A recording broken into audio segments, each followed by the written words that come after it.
Hello everyone, welcome back to my daily blog. আজকে সকালে আমি সবার জন্য খিচুড়ি রান্না করব। তো ফার্স্টেই বড় একটা কড়াইতে তেল দিয়েছি এবং তেল গরম হয়ে আসলেই পেঁয়াজ কুচি দিয়ে দিয়েছি।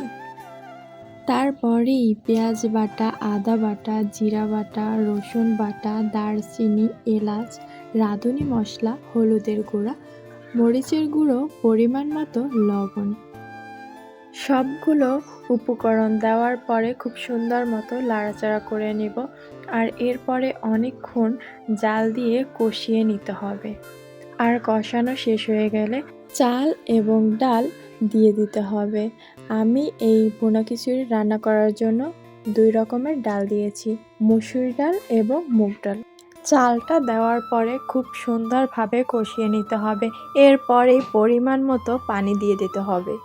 আর হ্যাঁ, পানিটা গরম হয়ে আসলে আগে থেকে ভেজে রাখা আলু এবং মুরগির মাংস দিয়ে দিতে হবে।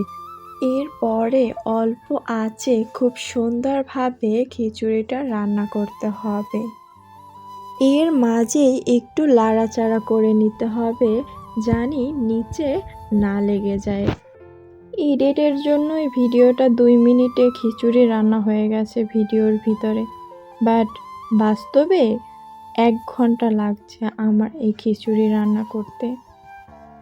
আর এদিকে গল্প করতে করতে আমার খিচুড়ি প্রায় রান্না শেষ। আর হ্যাঁ, খিচুড়ি রান্নাটা কিন্তু অনেক মজার হয়েছিল। বাই দ্য ওয়ে, আজকের ভিডিওটা এতটুকুই। ভিডিওটি কেমন হয়েছে কমেন্ট করে অবশ্যই জানাবা। আর আমার পেজটি ফলো দিয়া পাশে থাকবা নেক্সট ভিডিও দেখার জন্য। আল্লাহ হাফিজ।